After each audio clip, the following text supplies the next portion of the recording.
வணக்கம் நண்பர்களே. இந்த பதிவில் அப்துல் கலாம் ஐயா அவர்களோட ஜாதகத்தை நம்ம பார்க்க போகிறோம். அவர் இவ்வளவு பெரிய இன்னும் ஒரு 100 வருஷத்துக்கு அவரோட புகழ் ஸ்டாண்டர்டாக இருக்கும். மக்கள் மனசில் அவரோட புகழ் இருக்கும். அந்த அளவுக்கு ஒரு யோகமான ஒரு அமைப்புள்ள ஒரு மனிதர், அற்புத மனிதர்.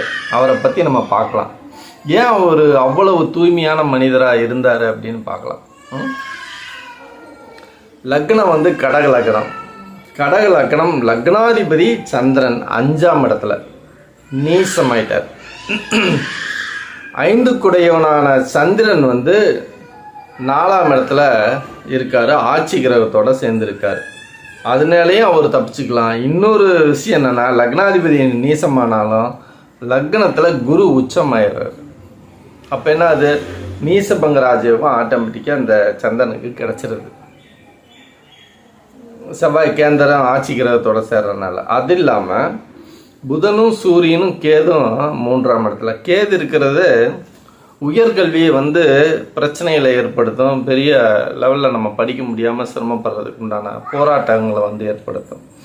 ஆனால் புதன் 3ஆம் இடத்துல இருக்கிற மனிதர்கள் எல்லாருமே மிகவும் தூய்மையானவர்கள். முதல்ல அதை புரிஞ்சுக்குங்க. பாவகிரகம் பார்க்கக்கூடாது.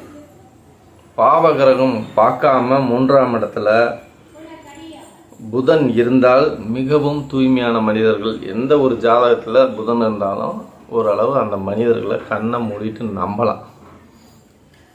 ஆனால் இதில் எப்படி இவர் அந்த உயர்ந்த பதவிக்கு வந்தார் அப்படிங்கிறத பற்றி பார்க்கலாம்.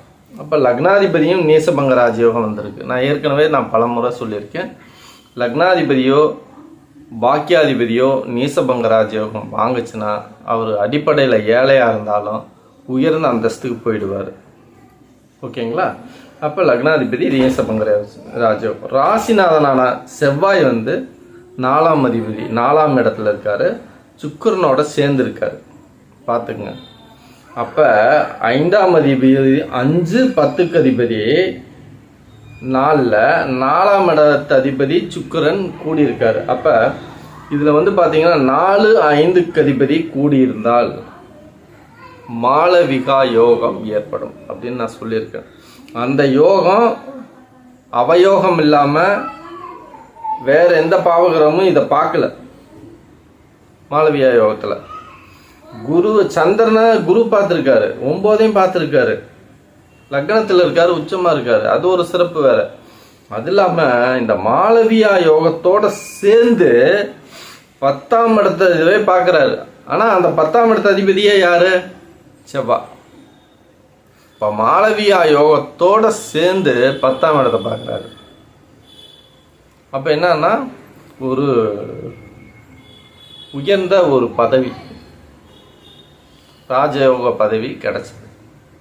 எப்படி கிடைச்சது?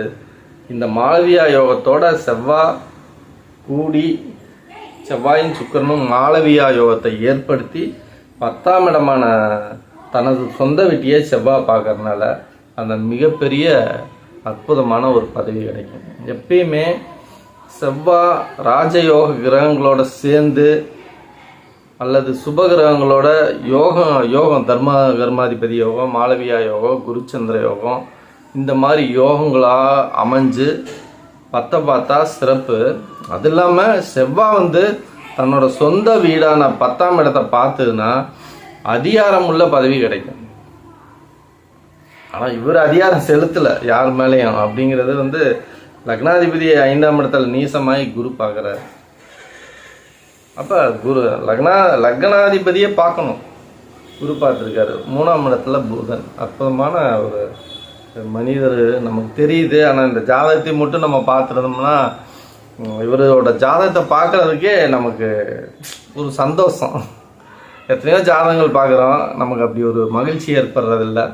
ஆனால் இவரோட ஜாதகத்தை பார்க்கும்போது இவர் பிடிந்திருக்காரு அப்படின்னு பார்க்கும்போது ரொம்ப சந்தோஷமாக இருக்குது. மாளவியா யோகத்தோட ஒரு 10ஆம் அதிபதி 10 பார்த்தாலே அவருக்கு அரசு யோகங்கள் கிடைக்கும், ஆட்சி பீடங்கள் கிடைக்கும் அப்படின்னு சொல்லியிருந்தேன்.